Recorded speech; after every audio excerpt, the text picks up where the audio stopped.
José María Fernández Chimeno es un amigo, en principio porque coincide un poco conmigo en que los dos somos de León, él es de Astorga y yo de la montaña. Y en su trayectoria él comenzó siendo maestro industrial y, por decirlo así, trabajó dentro de esta especialidad en lo que es un delineante. Con el paso del tiempo y con el paso de los años estudió Historia del Arte y acabó además haciendo el doctorado. El doctorado lo hizo sobre Gaudí y sobre, bueno, la persona, por supuesto, pero sobre todo la arquitectura. También ha escrito muchos libros, ha escrito varios libros de novela histórica, infinidad de artículos sobre el modernismo, Gaudí, y luego también una cosa que me pareció interesante de él es que es el cronista de la cofradía de San Isidoro de San Isidoro de León. Bueno, y hoy quiere esta tarde recordarnos la ruta de Gaudí del noroeste de España, sobre todo las 4 ciudades en las que trabajó Gaudí y trabajaron también sus discípulos: Comillas, Gijón, León y también, por supuesto, Astorga. Yo creo que es uno de los, habrá más, uno de los mejores conocedores de la personalidad de Gaudí y, por supuesto, también de su arquitectura. Pues nada, vamos a escucharte con sumo gusto. Como decíamos al principio, lo bueno de estas cosas es que no sea un monólogo, sino que cuando termines haya un poco de diálogo y te preguntemos lo que nos parezca más interesante de tu conferencia. Muchas gracias. Primero agradecer la oportunidad que me da la Basílica del Sagrado Corazón de Jesús, en la persona de su rector, Manuel Robles, para abrir nuestras puertas de la Basílica y poder dar esta conferencia. Entre otras razones porque también la he dado ya por primera vez en la Casa Botines de León y quisiera darla en los 4 edificios en los que afecta esta ruta Gaudí por el resto de España.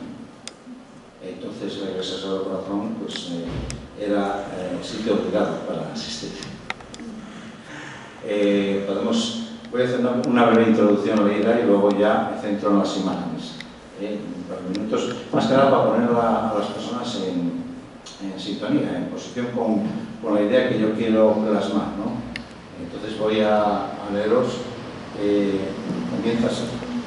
Digo, si cualquier edificio público, incluso privado, tiene su intrahistoria, los diseñados por Antonio Gaudí se llevan a cabo.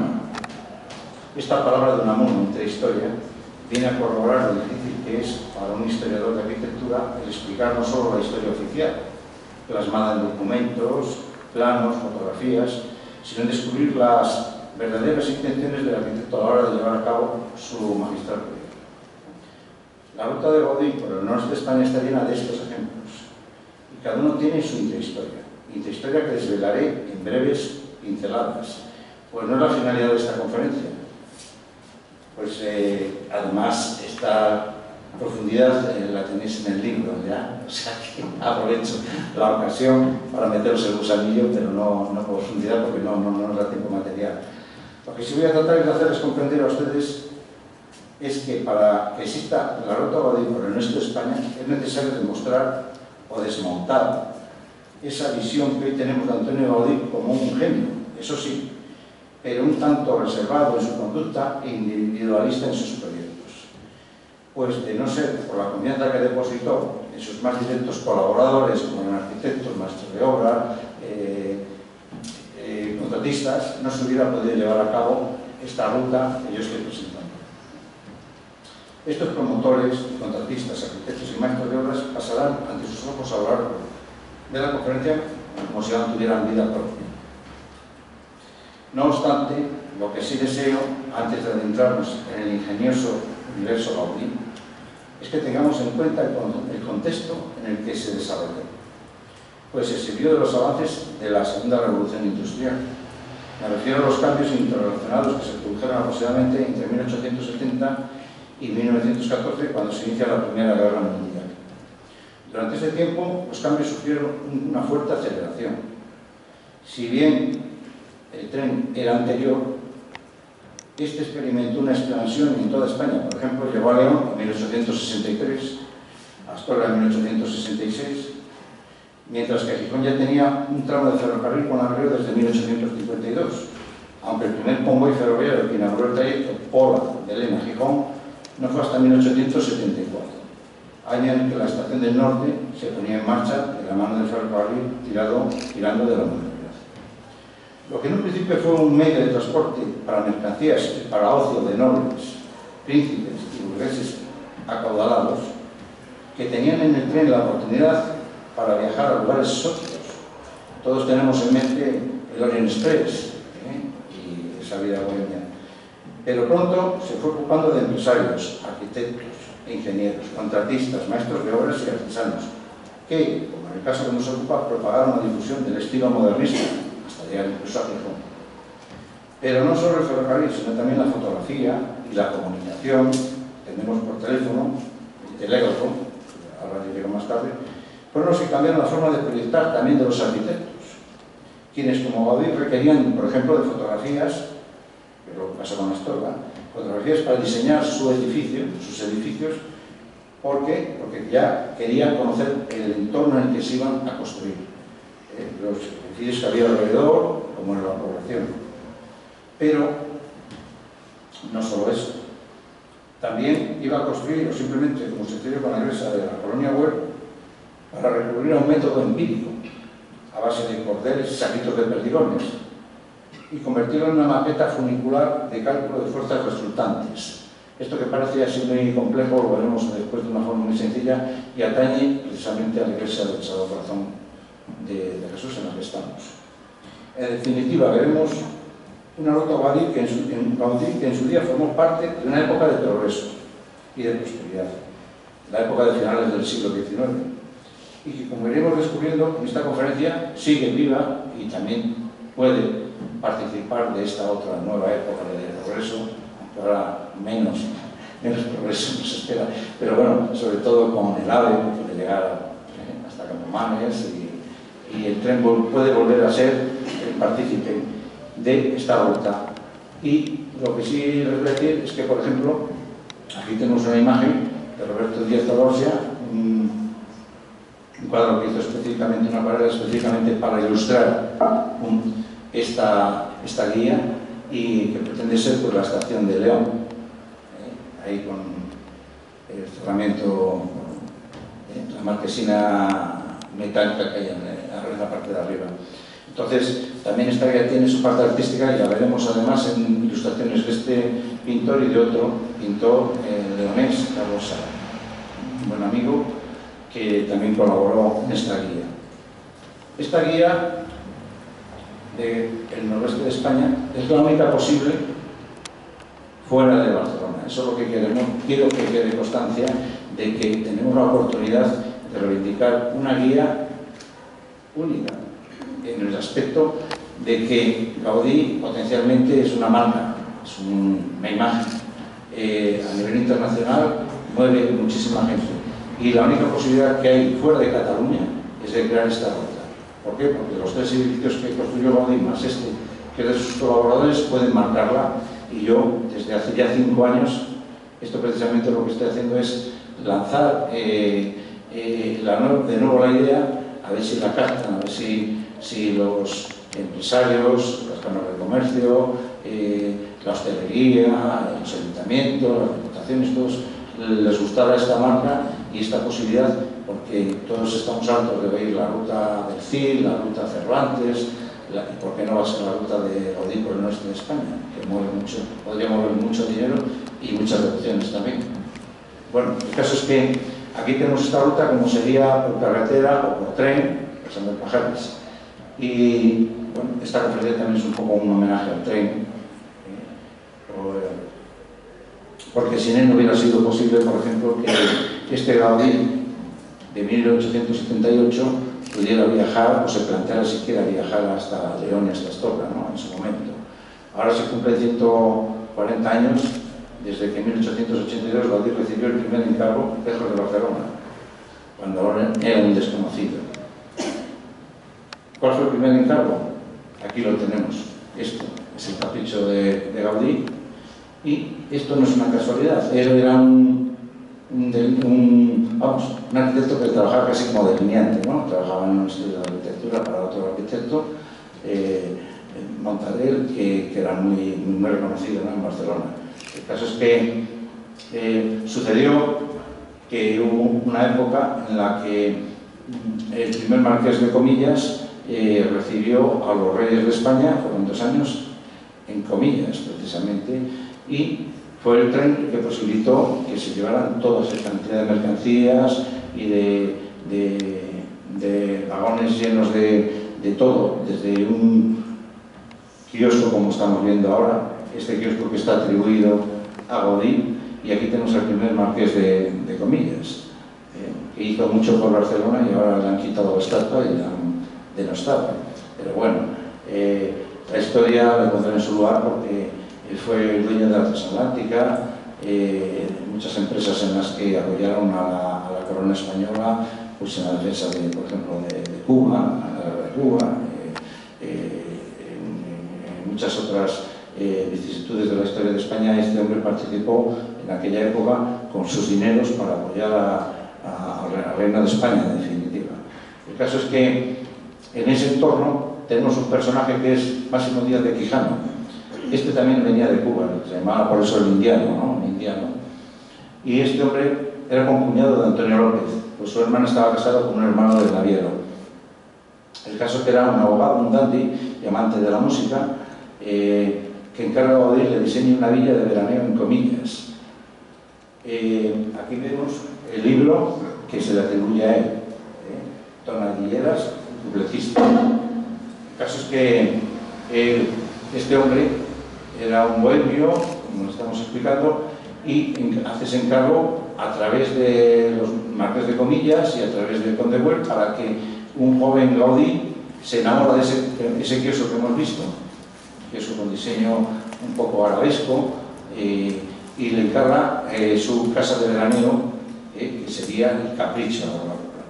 Bueno, el caso es que Gaudí, en Comillas, siempre se ha pretendido que haya podido, o sea, siempre pretenden la posibilidad de que haya podido estar allí en presencia, pero no hay ninguna constancia, así como en Astorga y en León sí las hay. En concreto en Comillas lo único que sabemos es que este compañero de profesión,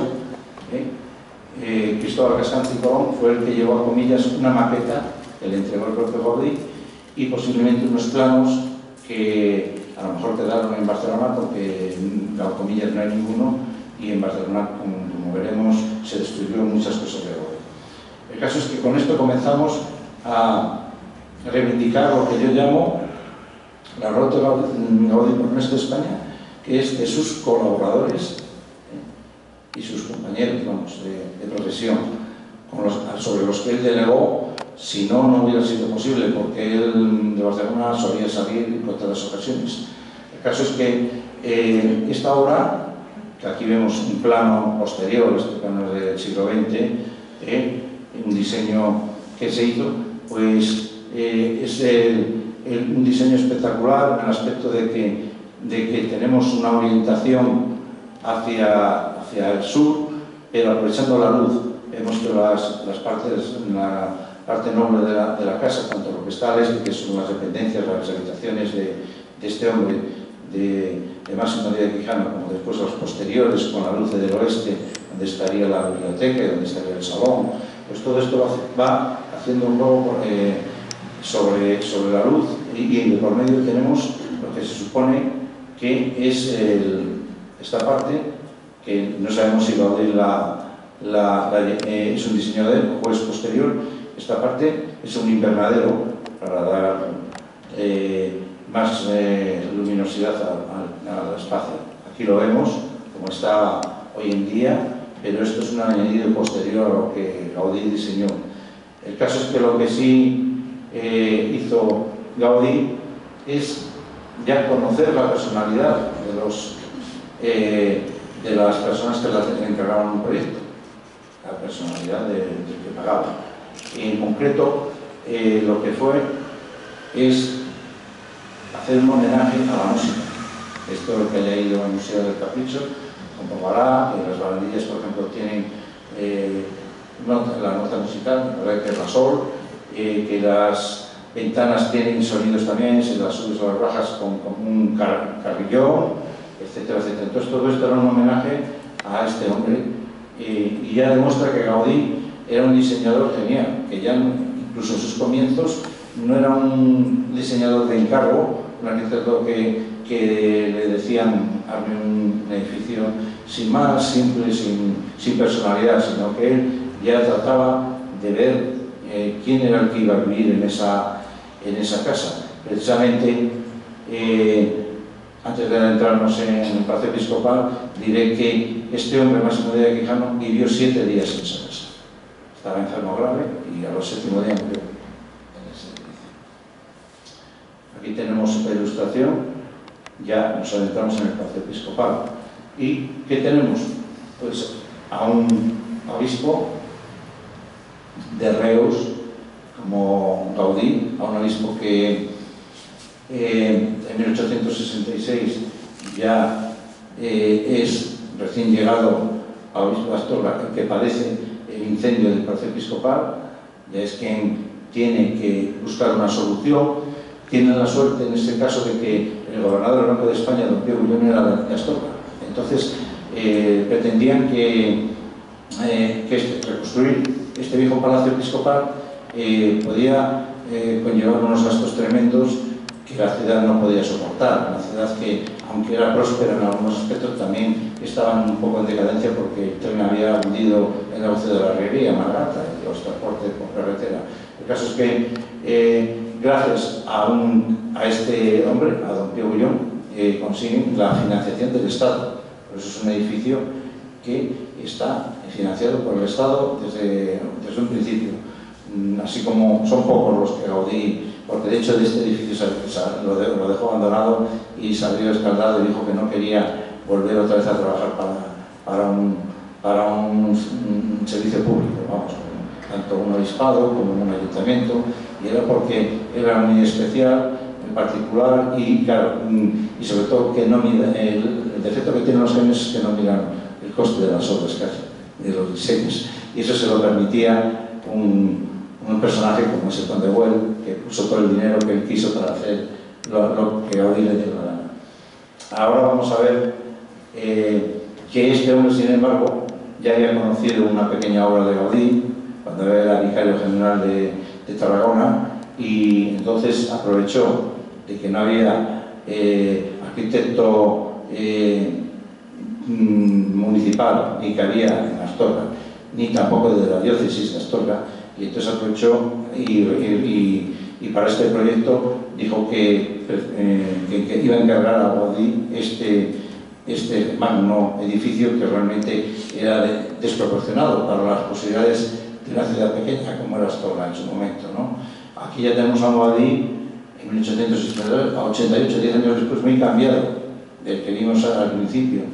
Y este hombre, bueno, viene con un problema existencial que podemos adelantar después para no demorarnos mucho, y aquí consigue una transformación en Astorga. También el clima ayuda, los paseos por la muralla con el obispo le fueron transformando y le orientaron hacia la religión, ¿no? Después, a la dedicación plena, dejó toda esa vida que llevaba casi de bohemio y donde el dinero importaba mucho, y se centró en la Sagrada Familia y acabó, por eso se le intenta ahora subir a los altares, acabó mendigando, pidiendo dinero para esa iglesia, porque era la iglesia de los pobres, no era una iglesia financiada, la de la Sagrada Familia. Bueno, el caso es que tenemos esta Gaudí que, esto curiosamente, los primeros planos que diseñó son los que se conservan, pero sucedió, lo comentaba antes, que la Real Academia de San Fernando le obligó, era, por decirlo de alguna manera, como el colegio de arquitectos de aquella época a nivel nacional, para el cual el edificio público tenía que supervisarlo y hacer modificaciones. Le obliga a hacer unas modificaciones que él, de mala gana, las hace, porque él cree que lo que ha diseñado es perfecto, y bueno, tenía sus deficiencias también. porque no había tenido en cuenta el clima extremo de Astorga, entonces no había puesto, por ejemplo, pues, estufas de leña en todas las habitaciones. Y claro, en invierno ese palacio ahí en Astorga, con más de 0 grados, pues, bajo cero, pues es difícil de habitar. De hecho, nunca él se llegó a habitar. Como tal, ningún obispo llegó a residir ahí. El caso es que, bueno, él realiza este segundo proyecto y, como vemos, también se lo llevó cuando abandonó las obras y aparece destruido en 1936 con el incendio que hacen aquí también se sufrió un incendio, ¿verdad? Con lo que el incendio que se produjo en donde él tenía su estudio, las escuelas provisionales. El caso es que la Astorga que conoció Gaudí es esta. La estación ya existía desde 1866. Aquí encuentra una ciudad industrial con 50 fábricas de chocolate, pero con la decadencia debida al final de la riería, ¿no? Un poco ese contraste entre lo moderno y lo nuevo, como puede pasar en cualquier época de la vida, ¿no? También nosotros vemos que hay cosas que van desapareciendo, negocios que ya no son productivos y otros nuevos que están floreciendo. El caso es que este edificio lo diseñó como un edificio que tiene tres características fundamentales. Primero, la parte de abajo parece más bien como un castillo muy sobria, un castillo medieval. Luego tenemos la parte de la primera planta con una capilla preciosa, entonces estaría en consonancia con lo que sería una pequeña iglesia, y utiliza, eso sí, lo que vemos aquí, utiliza quitando las vidrieras de la casa Almejean, que son las que hay aquí, las mismas. Luego, curiosamente, estas se cargan a Madrid y como 20 años después, pues las que se hacen aquí en Sagrado Corazón también se cargan a la misma empresa. La razón la veremos dentro de poco. Y la utilidad, o sea, lo que hace Gaudí es aprovechar, pues en eso sí, la economía de medios, no tanto en la grandiosidad de sus edificios, sino después en el material de construcción. Entonces, intenta que todos sean próximos a Astorga. Por ejemplo, Jiménez de Jamut pues está como unos 15 kilómetros y descubre la cerámica vidriada, que era lo que se hacían los cacharros cuando se vendían en la feria en Astorga, cuando se vendían los marcos del mercado, venían y descubrió ese y dijo, pues esto me vale para el edificio. Y entonces fue hasta Jiménez de Jamut y hicieron un diseño para todos estos nervios, todos estos de cerámica de Jiménez de Jamut, todos los nervios, toda esta estructura y muchas cosas. Y lo mismo con la piedra. Se fue al Bierzo, a la cantera, una piedra preciosa, pero también buscó que tuviera un fácil transporte, porque ya entre Ferrara y Astorga estaba el tren de por medio, con lo cual ya no había que transportar todos esos blocos de piedra en ferromatos. El caso es que también diseñó una casa de obelisco suntuosa. Aquí volvemos a ver todo lo de Jiménez de Jamut, todos estos nervios, bóvedas, que haya estado en Astorga lo conocerá de sobra y tampoco se trata aquí de explicar, como digo, todos los detalles artísticos de cada edificio, sino de dar una orientación de lo que es la ruta Gaudí, de lo que son estos edificios, en los que, por ejemplo, ya parte de un estilo gótico, pero lo perfecciona. Esto no tiene nada que ver con el gótico, estos arcos alucinados, son una portada con 3 arcos, uno a cada lado y este frontal, aportan novedades. Eso es lo que hace un genio, que aunque esté trabajando sobre un estilo, lo mejora, lo perfecciona. Y veremos que aquí también se perfeccionó el diseño que se hizo para la iglesia de Zaragoza. El caso es que llega el 4 de día de 1893, esta carta está en mis manos, esta es una fotografía mía, en el archivo diocesano de Astorga, cuando estoy investigando, y aquí aparece que abandona, dimite, manda su dimisión, pero la manda desde León. Desde León coge y les manda la dimisión y prácticamente ya deja el edificio como está aquí.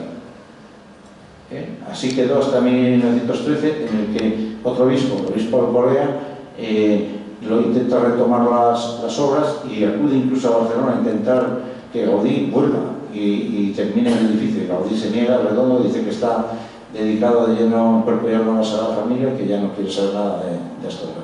El caso es que en 1913 ya con otro arquitecto Guereta, que era arquitecto diocesano de Salamanca, es el que se le encarga que termine sobre esto lo que hoy conocemos, que es este. Por decirlo de alguna manera, esto quedaría así, y de aquí para arriba es del arquitecto Guereta, que tuvo que interpretar lo que había, porque los planos Gaudí, el segundo proyecto no accedió y del primero no le servía. El caso es que con esto nos damos un salto a la casa de Botines. Tenemos una acuarela preciosa que nos da a entender cómo puede ser León en pleno invierno. Las nevadas, aquí tenemos de fondo la casa de Botines. Y tenemos a este hombre, Eusebio Güell, que también fue conde. El marqués de Comilla fue marqués, pero este es conde. Se los concede el rey. El caso es que este hombre también fue el mecenas principal de Gaudí. Fue quien promocionó todos sus proyectos, le encargó numerosas obras y no reparó en dinero. Le dejó que Gaudí gastara todo lo que, incluso hasta los administradores que tenía le decían, pero bueno, que este hombre nos lleva a la ruina. Le decía, no, era lo mismo, que siga construyendo. Este hombre conoce, por el tema del sector textil, tiene contactos con esta firma, con Jan Homs y Botines y Simón Fernández, que este es leonés, y este era un catalán afincado en León. Luego este hombre moriría y pasaría a ser firma de Fernández y Andrés, casado con Isabel López Bru, hija del primer marqués de Comillas.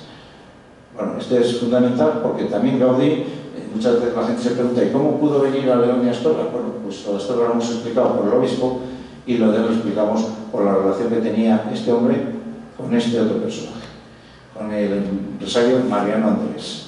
Este empresario leonés, que acabamos de ver con la firma, es el que hace una gran amistad con Gaudí y consigue pues, que la casa de Botines se acabe terminando. Ahí Gaudí sí que no desiste porque la relación es buena, así como la relación que tiene en Astorga se deteriora y lo único que defendía en ese proyecto, que ya lo veía muy caro, porque pensamos una cosa, hasta donde dejó Gaudí sin terminar la obra se había llevado el presupuesto del Estado. Es decir que a partir de ahí el obispado dijo, oye, pues ya no tenemos más dinero del Estado, nos rodeó para hacer este edificio y hemos llegado a la primera planta. Y entonces dijo el obispo Grau que él estaba hasta dispuesto a empeñar sus joyas, su anillo y todo, para seguir con la obra adelante, pero se dio la circunstancia que el obispo Grau, justamente en las fechas en las que se va a inaugurar la casa Botines, fallece, tiene un accidente en una visita pastoral a Tábara, en Zamora, se roza, tenía que ir a caballo, tuvo un roce en la pierna con una rama, se le gangrenó, no le dio importancia y a los pocos días se murió en Tábara.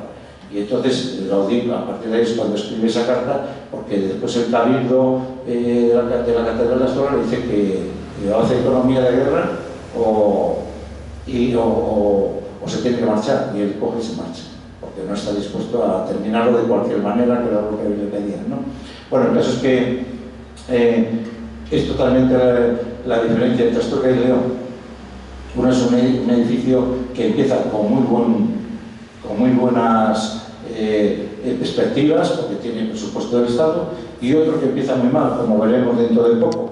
Aquí tenemos la estación de Ferrocarril del Norte, el tren que llevaba en 1863, y son las primeras imágenes. Vemos que se tenían que coger carruajes porque tenían desde la estación al centro de León, lo que hoy es todo el día el puente de los Leones y la avenida de León II, era todo un área. Era un diseño que se había hecho de lo que iba a ser el ensanche de León, que existió, pero solo estaba el trazado de calles, no había casas a una y a otra. Y aquí he puesto este plano, hecho en 1889, poco después, porque aquí tenemos la razón de la discordia que frenaron las obras de la Casa Botines, y es este espacio. Porque todo esto iba a desaparecer para hacer un gran lo que es Santo Domingo más San Marcelo, era una gran plaza, y aquí estaba el Pósito, y esto lo iban a quitar, todo esto iba a ser lo nuevo, que se iba a hacer el ensanche. Aquí vemos la línea de Padre Isla, aquí vemos la que va hasta la Inmaculada, aunque ahora aquí se llama Glorieta de Guzmán. ¿Y qué sucedió? Pues que aquí había un jardinillo público que estaba utilizando el ayuntamiento, pero que era de los marqueses que tenían dueños de la Diputación. Y estos marqueses cogen y le venden el solar, que estaba aquí delante, que estaba lleno de arbolitos, se lo venden a estos empresarios. ¿Qué sucede? Que el ayuntamiento litiga con ellos, porque quiere que esto respete el diseño del ensanche. Y entonces aquí no tenía que haber ido nada, ni el Banco Bilbao, que está aquí delante, ni nada. Todo esto tenía que ser una manzana abierta. ¿Y qué sucedió? Pues que el ayuntamiento litiga, pero pierde al final. ¿Por qué? Porque ellos tienen la propiedad, tienen la escritura y llegan hasta Valladolid. Entonces el ayuntamiento al final tiene que desistir y dejar que construyan aquí la Casa Botines. Estos son los planos de la Casa Fernández de Andrés, o Casa Botines, que se encontraron en la peana de donde está aquí la escultura de San Jorge de Dragón, porque dejó una copia, si no también no tendríamos los planos originales. No sabemos qué pasa con los planos de Gaudí, que siempre acaban desapareciendo. El caso es que los segundos de Astorga no sabemos dónde están. Estos, porque aparecieron aquí, pero tampoco lo lógico es que el empresario que le encargó ahora tuviera una copia y el ayuntamiento otra de esta obra y no aparecen por ningún lado a lo largo de los siglos. Y aquí tenemos una foto de imagen de cómo era la obra en 1892. Y lo que hablamos, esta es una obra que una vez que se aprobaron los planos, surgieron de inmediato las críticas. ¿Por qué? Porque también esta obra se había hecho con un diseño como son las casas del ensanche de Barcelona, una cimentación perimetral. Y claro, ¿eso qué suponía? Pues que aquí precisamente había una zona de mucha humedad, ahí pasaba un riachuelo y tal, y entonces los arquitectos decían que había que poner pilotes, como pasa en Gijón, porque los cimientos si no se ven a hundir en la arena. Y así pasó después, pero después de 50 años. El caso es que al poner aquí, por ejemplo, en estas torrecillas laterales, apuntalarlas para que estas ménsulas se consolidaran, la gente ya, como tenía dudas sobre este proyecto, pues empezó a sacar este chascarrillo. La Casa de Botines se cae, levantaban los niños, y era porque esto todo estaba apuntalado. Una vez que le quitó el apuntalamiento, él fue el primero que dijo: quien quiera, que me lo deje por escrito, que después yo voy y le pongo una denuncia. O sea, era así también Gaudí y era muy suyo. Aquí tenemos el final, que se dice que en 10 meses la terminamos. Yo supongo que siempre fue el exterior, porque en el interior un edificio de esos tendría mucho más trabajo pendiente que hacer, teniendo en cuenta que la primera planta era para los empresarios. Esto de abajo era el negocio del textil y el sótano. Aquí se vendía y después pasó a ser banca, y estos empresarios también eran prestamistas y se anunciaban hasta en la prensa de León. Y esta era la planta noble de ellos. Estas primeras plantas son las primeras o las segundas de la ciudad que llegaban a tener aseo, llegaban a tener váter, llegaban a tener adelantos que en aquella época eran impensables. Estamos hablando de 1893. Y después el resto son para viviendas de alquiler, que aquí hasta los años 60 estuvo viviendo gente. Después ya lo cogió Caja España y ya cambió. Esta verja que conocemos aquí también tiene mucha historia, y más de la que parece, porque resulta que esta verja se hizo en Gijón. Y el maestro de obras, Gaudí Alsina, que llevó la dirección de estas obras mientras Gaudí iba y venía, y estaban tanto en Barcelona como en Astorga, esta verja fue la que el mismo maestro de obras, que luego sería contratista, se tuvo que desplazar hasta Gijón para contratarla, porque era una empresa única, que tenía una especie de fleje de acero que era belga, y que entonces era muy maleable, permitían el retorcimiento que partiera. Y no había nada en León, y solamente en Cataluña creo que había otra empresa que hacía lo mismo. Casper tuvo la suerte de que aquí llegaba por mar hasta Gijón y se descargaban esos flejes, y aquí esta empresa que veremos ahora o más adelante, era la que construyó pues, muchas verjas aquí en Gijón, hizo también miradores en las casas. Yo la he investigado y está en el archivo municipal con proyectos que presentaron de obras. No ha aparecido el proyecto de la verja de León, pero sí otros proyectos de casas de aquí, de Gijón, de la época. El caso es que, bueno, este edificio representa unos avances. Gaudí innova lo mismo que fue original, con comillas, y lo mismo que fue original con Astorga. Aquí por ejemplo, en León es la primera planta abierta que se dice, que es con pilares. ¿Para qué? Porque esto iba a ser almacén, este es el sótano, donde ahora se dan conferencias y se utiliza para exposiciones. El caso es que todo esto pues, era una novedad. ¿Por qué? Porque la cimentación era perimetral. Y entonces no había muros de carga. No había muros de carga de por medio que fueran delimitando los espacios. Y aquí tenemos un espacio diáfano, y esto todo con estos pilares de forja fue una novedad en aquel momento. También fue una novedad pues, el diseño, por ejemplo, de las ventanas, de guillotina. Gaudí también copiaba mucho de los diseños modernistas y modernos venidos también de Francia, ¿no? En París sobre todo. El caso es que la inspiración no es única. También Gaudí copiaba.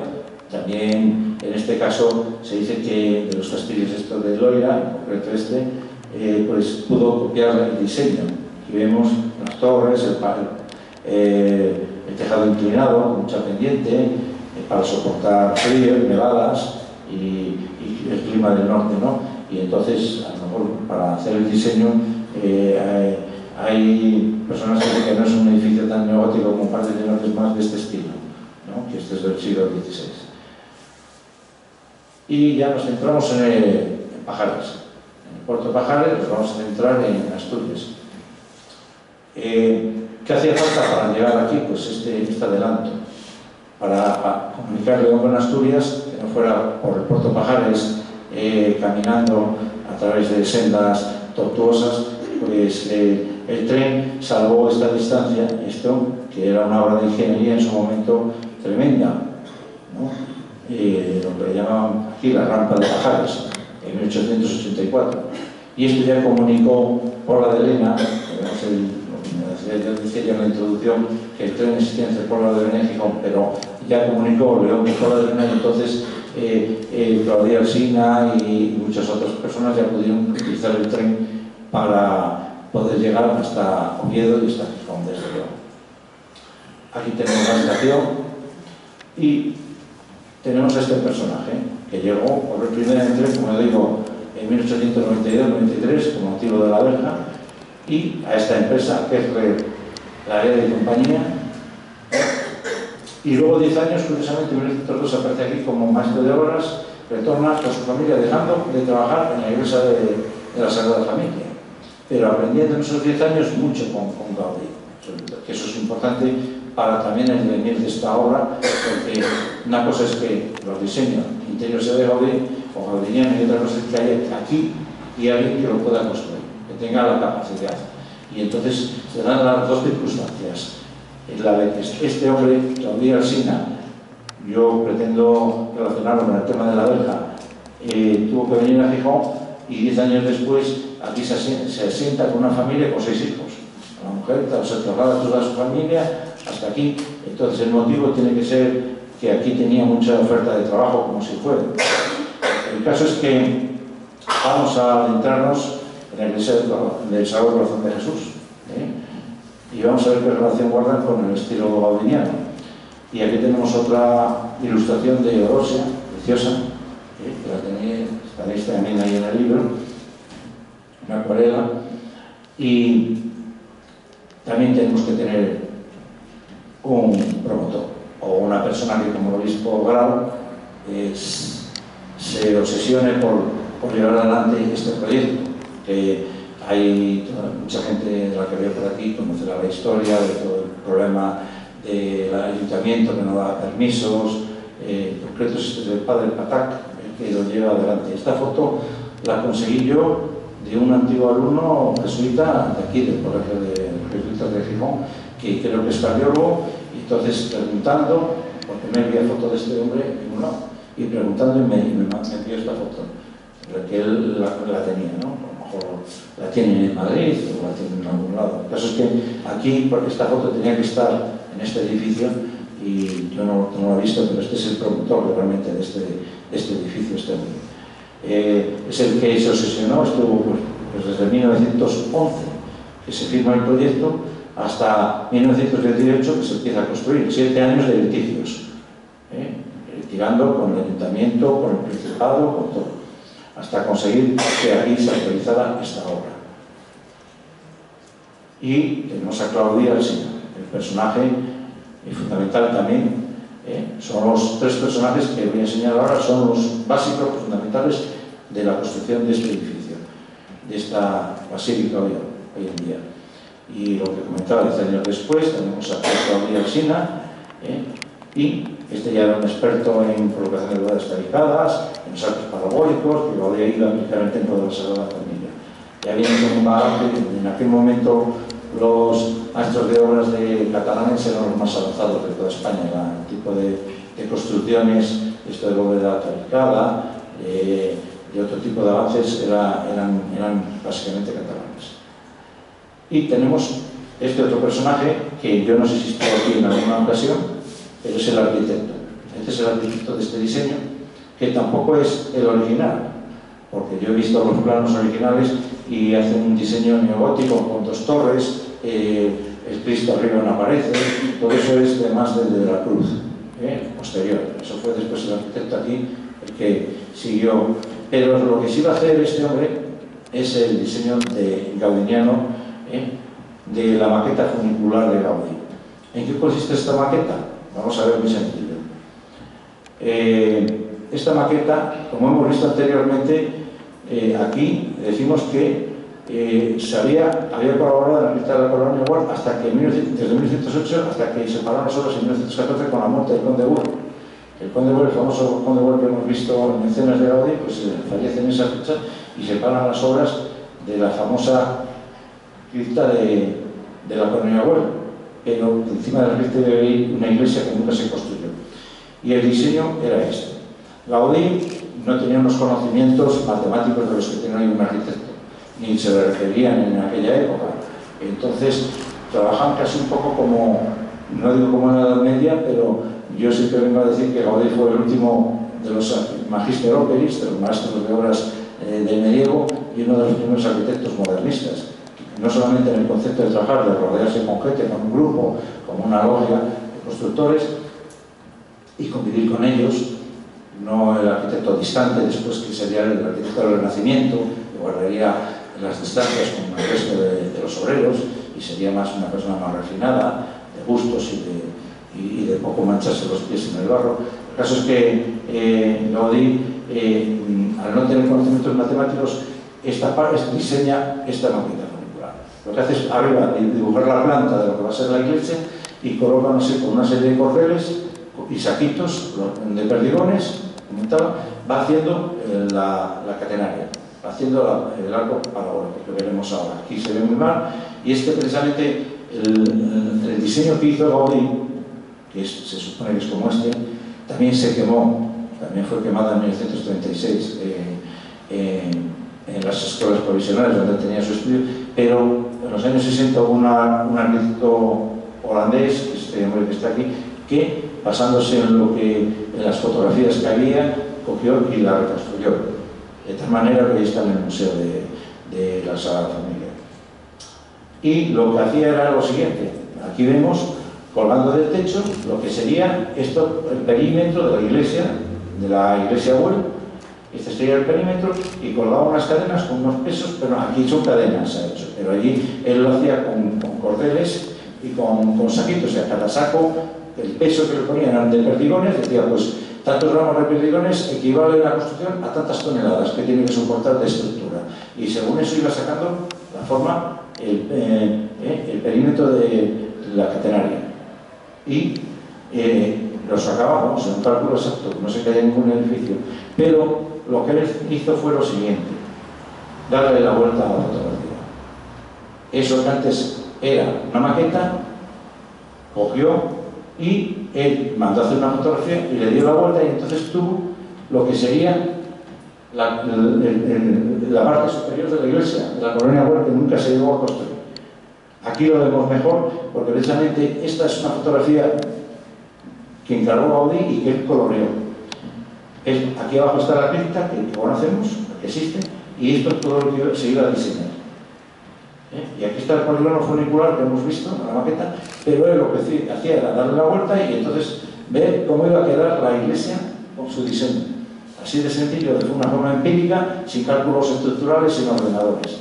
Y aquí vemos el interior, otra imagen coloreada de lo que iba a ser la iglesia de la colonia Güell, que también estaba ensayándose para el templo de la Sagrada Familia. Fue la primera idea que se tenía de hacer el templo de la Sagrada Familia, igual que el de la colonia Güell, con estos arcos parabólicos que tenemos aquí en la iglesia del Sagrado Corazón. Después no dejó nada escrito, no sabemos por qué cambió de criterio y se hizo como está hoy, con unos pilares arborescentes ramificados que parecen árboles, ¿no? El caso es que vamos a ver la similitud entre el diseño de la colonia Güell y la iglesia de Sagrado Corazón de Jesús de aquí, de Gijón, y por qué se aplica el lenguaje gaudinista. Se aplica por esta similitud. Aquí lo vemos muy bien, como una y otra guardan una apariencia asombrosa. Eso quiere decir que Gaudí no diseñó este edificio, pero su arquitecto colaborador, Gran Rubio Viver, aprovechó estas fotografías para diseñar estas iglesias. Aprovechó los arcos parabólicos que Gaudí había diseñado con esa maqueta funicular y cogió y dijo, bueno, ya que Gaudí no nos va a aplicar en la cripta queda inconclusa porque la iglesia, porque se ha muerto el conde Güell, y el diseño para la Sagrada Familia va a ser otro, pues esto me va a servir para diseñar una serie de iglesias que, curiosamente, a los jesuitas, esta es la segunda iglesia, la primera es más simplona, pero también tiene estos parabólicos. Es una iglesia jesuita que está en Reimán, en Lérida, ¿de acuerdo? Y a poco me encargan el diseño de esta. Aquí vemos qué se consigue con ese diseño. Pues precisamente salvar los problemas que planteaba el ayuntamiento. El ayuntamiento no quería un templo, pues como conocemos, por ejemplo, el templo de San Pedro, como conocemos el templo de San Lorenzo, que tuviera unos arbotantes, que tuviera unos contrafuertes que se metieran en la acera, o si no se metían en la acera, lo que tenían que hacer era incorporarlos al espacio que había, con lo cual la iglesia quedaría mucho más pequeña, porque había que sacar a lo mejor 2 metros de contrafuertes para cada lado y ese espacio quedaría muerto. Pasa en San Lorenzo, que tenían espacio, pero aquí no. Aquí el espacio era la superficie que tenemos, que era la traza que se había hecho en el ensanche. Y con esto consiguen salvar que no haya aquí ningún contrafuerte. ¿Por qué? Porque estos arcos son autosoportantes. ¿Qué quiere decir? Que estos arcos que vemos aquí descargan sobre estos pilares, pero no sobre las paredes. No sobre las paredes. Todo el peso, al ser unos arcos peraltados, son muy peraltados, y que alcanzan hasta 27 metros de altura, estos arcos son autosoportantes. Tú, si quitáramos las paredes laterales, el techo no se caería. ¿De acuerdo? Eso es lo que se consigue con ese diseño. Y ese diseño era el que Gaudí iba a aplicar en la cripta de la colonia Güell, y el que iba a aplicar en la Sagrada Familia. El caso es que son las razones por las que yo considero que el interior de esta iglesia, primero, por el propio diseño de los arcos parabólicos. Segundo, por ser ejecutada por su maestro de obras, que hizo la Casa Ortínez. Tercero, por ser diseñada por el arquitecto colaborador de él. Ese es el arquitecto calculista, que era el que estaba calculando las estructuras en la Sagrada Familia. Creo que se dieron los 3 condicionantes para considerar que, por derecho propio, la Iglesia del Sagrado Corazón de Jesús de Gijón tiene derecho a estar en esta ruta. Y ya no sé. Gracias por su asistencia y ahora ya abrimos un debate.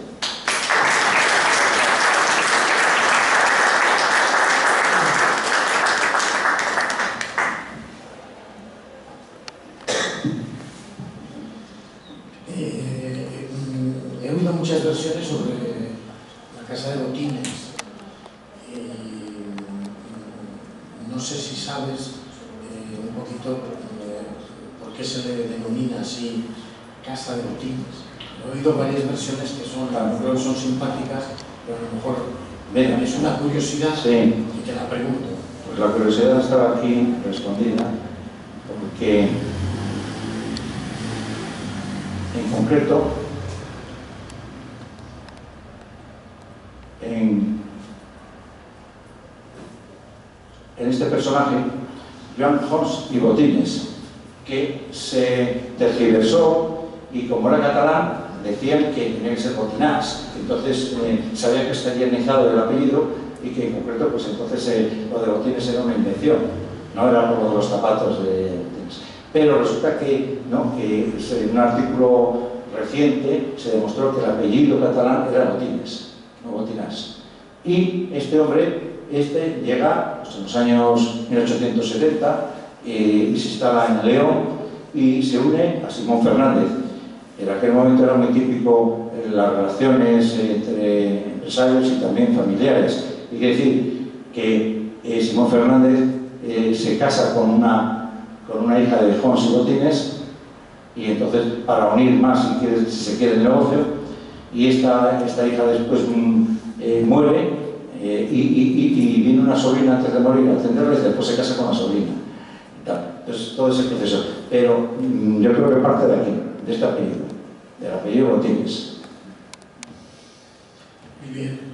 Nada, a ver si alguien pregunta. Sí, sí. Es que me sorprendió mucho que has dicho que no tenía conocimiento de los matemáticos. Entonces la pregunta es, ¿calcular un arco parabólico de ese modo rudimentario como hemos visto? Sin ecuación, o sea, con ese modo, es rudimentario totalmente. Prueba de ensayo, como hacían en la Edad Media, si no se caía la torre es que resistía. Aquí está el claro, la torre de Pisa y tal. Ahí está Bernini y todo eso. O sea que el arco parabólico después se perfecciona es que, con una ecuación o algo. Claro, sí. En concreto, bueno, Gaudí, por ejemplo, no fue un buen estudiante. De hecho, María Sobrellén, el director de la Escuela de Arquitectura de Barcelona, que lleva poco tiempo funcionando, porque él me parece que es la tercera o la cuarta generación de arquitectos, Gaudí, y termina en 1878. Todos los demás arquitectos tenían que, incluso sus profesores que estaban allá, que se habían hecho la carrera en Madrid, porque eran únicos y no se hacía arquitectura en España en aquella época, y luego salió eso. Y Gaudí le dijeron, llegó a decir este hombre arquitecta, María Sobrellén, digo, no sé si le hemos dado el título a un loco o a un genio, el tiempo dirá. Entonces veían que tenía trazas de genio, pero que también se podía cometer locuras, ¿no? Y Gaudí, curiosamente, pues las locuras las cometió poco, porque los edificios de la I siguen en pie y no se han venido abajo. Y luego el cálculo empírico, pues era muy común en aquella época, porque ya estamos hablando de una segunda generación, Joan Rubió, que hace el cálculo de los arcos catenarios de aquí, parabólicos, ese ya son 20 años posterior, 20 años más joven que Gaudí. O sea, en ese tiempo avanzó mucho el cálculo estructural, porque ten en cuenta que después ya llega el modernismo. En los años 20, cuando Gaudí muere, es en 1926, ya en 1920 está aquí arquitectos de la arquitectura contemporánea moderna. Ya se ha hecho el cálculo del hormigón, ya se utiliza el hormigón para la construcción. Incluso se habla de que Gaudí iba a empezar a aplicar el hormigón en la Sagrada Familia, porque hacerlo todo en piedra era costosísimo y iba muy lento. Y claro, pero él no sabía calcular el hormigón, la resistencia a materiales, todas estas cosas eran asignaturas que se estaban dando como una novedad. Incluso Le Corbusier, vamos a ver, Corbusier estuvo en Barcelona y estuvo cogió ideas, diseños de Gaudí, por ejemplo, el tejado ondulado de las escuelas provisionales, hay un boceto de Corbusier y demás, y decía que era un hombre de admirar, pero claro, Gaudí no era tonto, sabía que meterse en la envergadura de un edificio como la Sagrada Familia, hacer las naves, pues requería de una... No no de un cálculo empírico como había hecho para la iglesia de la capilla de la Cripta Web, que no dejaba de ser una iglesia pequeña, y entonces ese diseño para una catedral como la de una iglesia catedralicia como la de la Sagrada Familia era muy arriesgado. A lo mejor fue por lo que se desistió.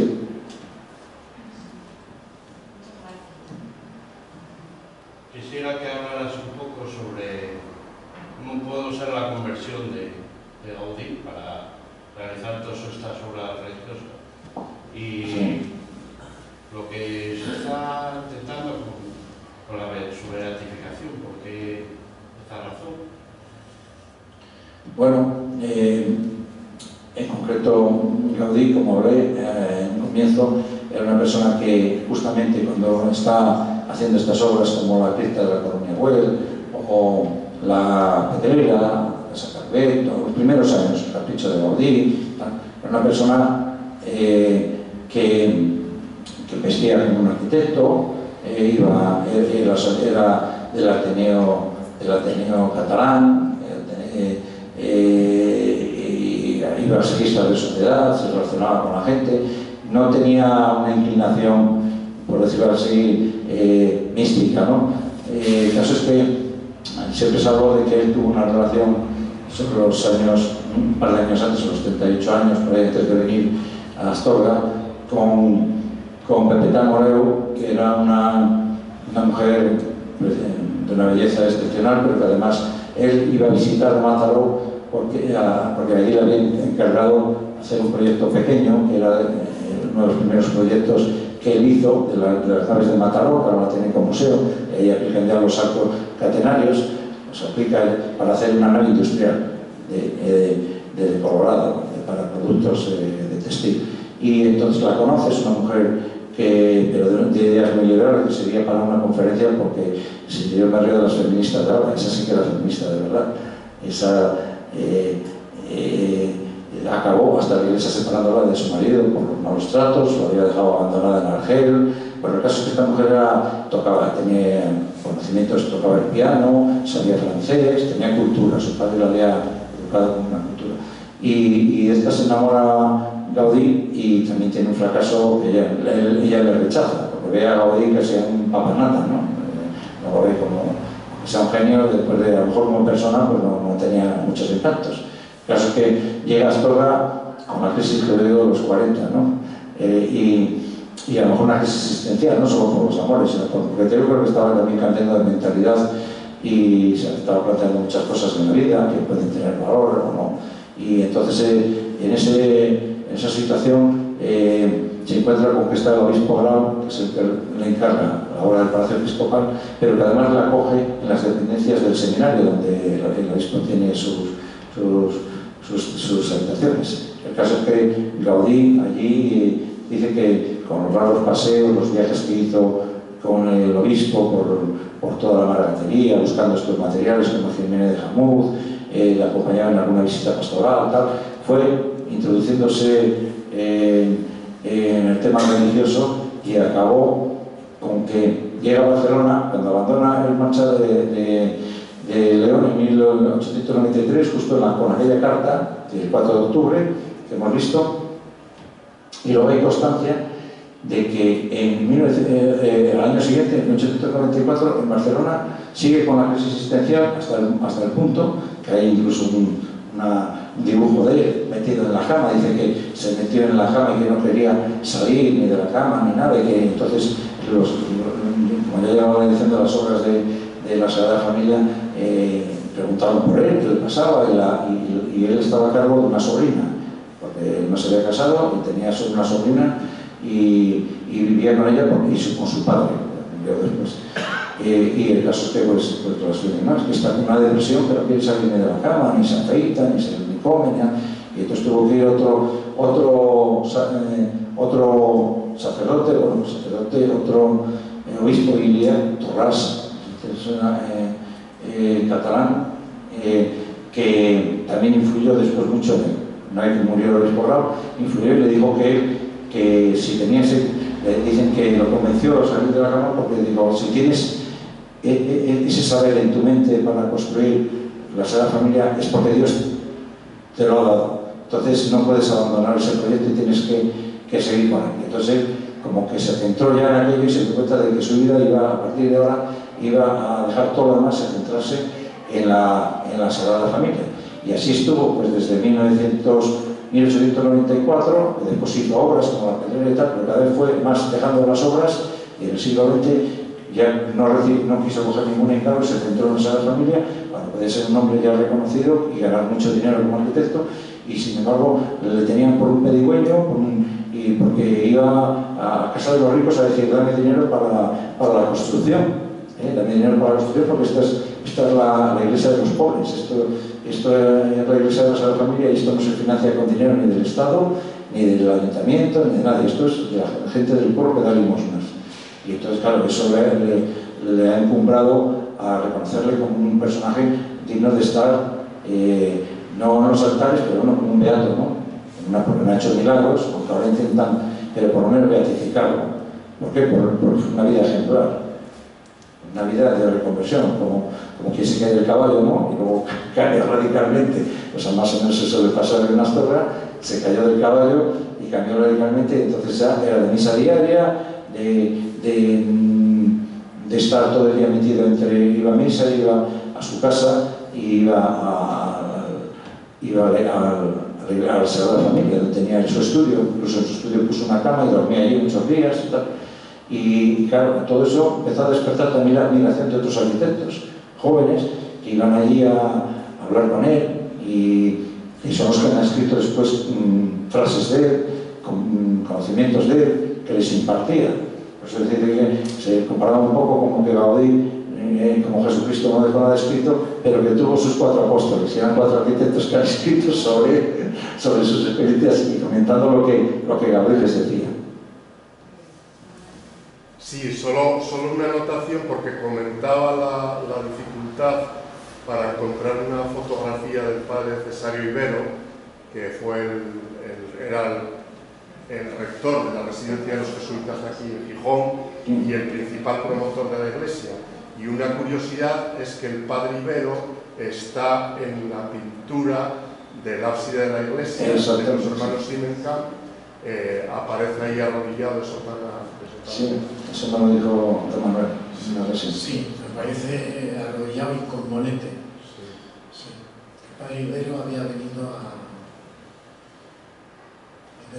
Galicia, a La Coruña, había sido rector del colegio, y luego vino aquí como rector del colegio de la Inmaculada. Y luego le encargaron que fuera rector de la Basílica, y realmente fue el que puso todos los medios, el que puso por decirlo así, una entrega impresionante. Y no se tiene ninguna fotografía desde aquí. Esta, por ejemplo, se podía ampliar y tenerla. Que yo sepa, no. Bueno, pues tendría derecho a figurar en algún sitio. No dentro de la iglesia, pero a lo mejor en algún sitio. Sí. Puede ser que a lo mejor haya figurado con ella. Juan Manuel descargó varios lápices del ordenador, y creo que por ahí está. Sí, si no lo tengo yo, es esta. Que me pasaron a mí. Ahora la calidad para hacer una ampliación ya no lo sé. Espero que... Las 9, 5. Sí, lo dejamos, y si alguien quiere conocer más, pues como decía, aquí tiene un libro a su disposición. Si quiere profundizar, sobre todo, lo interesante es que viene la historia también de aquí de la Iglesia del Salvador, todos estos comentarios que hemos hecho, todo este diseño. Muchas gracias.